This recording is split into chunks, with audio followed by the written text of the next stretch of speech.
ನಮಸ್ಕಾರ ವೀಕ್ಷಕರೇ. ಮಳೆಗಾಲದಲ್ಲಿ ಎತ್ತರವಾದ ಕಾಂಪೌಂಡ್ ಗೋಡೆಗಳು ಮತ್ತು ಅವುಗಳ ಕಬ್ಬಿಣದ ಗೇಟ್ಗಳು ಕುಸಿದು ಬಿದ್ದು ಅನೇಕ ಅವಘಡಗಳಿಗೆ ಮೂಲ ಕಾರಣವಾಗ್ತಾ ಇದ್ದಾವೆ. ಸತತವಾಗಿ ಸುರಿಯುವ ಮಳೆ ನೀರಿನಿಂದ ಕಾಂಪೌಂಡ್ ಗೋಡೆಗಳ ಅಡಿಪಾಯ ಶಿಥಿಲಗೊಂಡು ಕಾಂಪೌಂಡ್ ಗೋಡೆಗಳು ಮತ್ತು ಕಾಂಪೌಂಡ್ ಗೋಡೆಗಳ ಕಬ್ಬಿಣದ ಗೇಟ್ಗಳು ಕುಸಿದು ಬೀಳುವ ಸಾಧ್ಯತೆ ಬಹಳವಾಗಿರುತ್ತದೆ. ಕಾಂಪೌಂಡ್ ಗೋಡೆಗಳ ನಿರ್ಮಾಣದ ಹಂತದಲ್ಲಿ ಕಾಂಪೌಂಡ್ ಗೋಡೆಗಳ ಅಡಿಪಾಯವನ್ನು ಭದ್ರವಾಗಿ ಕಟ್ಟುವುದು,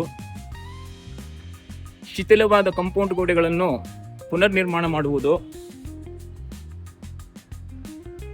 ಬಿರುಕು ಬಿಟ್ಟ ಕಾಂಪೌಂಡ್ ಗೋಡೆಗಳನ್ನು ಪುನರ್ ನಿರ್ಮಾಣ ಮಾಡುವುದು, ಇವೆಲ್ಲ ಕಾಂಪೌಂಡ್ ಗೋಡೆಗಳ ಕುಸಿತವನ್ನು ಕಡಿಮೆ ಮಾಡುವುದರಲ್ಲಿ ಮುಖ್ಯ ಪಾತ್ರವನ್ನು ವಹಿಸುತ್ತವೆ. ಅಷ್ಟೇ ಅಲ್ಲ ವೀಕ್ಷಕರೇ, ಕಳಪೆ ಕಾಮಗಾರಿಯಿಂದ ದೂರವಿರುವುದು ಕೂಡ ಬಹಳ ಮುಖ್ಯವಾಗಿದೆ.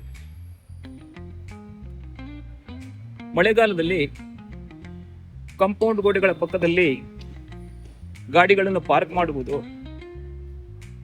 ಕಾಂಪೌಂಡ್ ಗೋಡೆಗಳ ಗೇಟ್ಗಳ ಮಧ್ಯದಲ್ಲಿ ನಿಂತು ಮಕ್ಕಳು ತೂಗಾಟ ಆಡುವುದು, ಕಾಂಪೌಂಡ್ ಗೋಡೆಗಳ ಪಕ್ಕದಲ್ಲಿ ಕುಳಿತುಕೊಳ್ಳುವುದು, ಇವು ಕೆಲವು ಅವಘಡಗಳಿಗೆ ಕಾರಣವಾಗುವ ಸಂಭವ ಇರುತ್ತೆ. ಈ ಎಲ್ಲ ಸೂಕ್ಷ್ಮ ವಿಚಾರಗಳನ್ನು ತಾವು ತಿಳಿದುಕೊಂಡು ತಮ್ಮ ತಮ್ಮ ಮನೆ, ತಮ್ಮ ತಮ್ಮ ಅಪಾರ್ಟ್ಮೆಂಟ್, ಹೋಟೆಲ್ ಯಾವುದೇ ಇರಲಿ, ತಮ್ಮ ತಮ್ಮ ಕಾಂಪೌಂಡ್ ಗೋಡೆಗಳನ್ನು ಪರಿಶೀಲಿಸಿ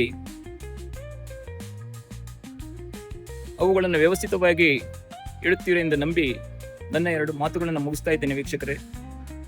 ನಮಸ್ಕಾರ.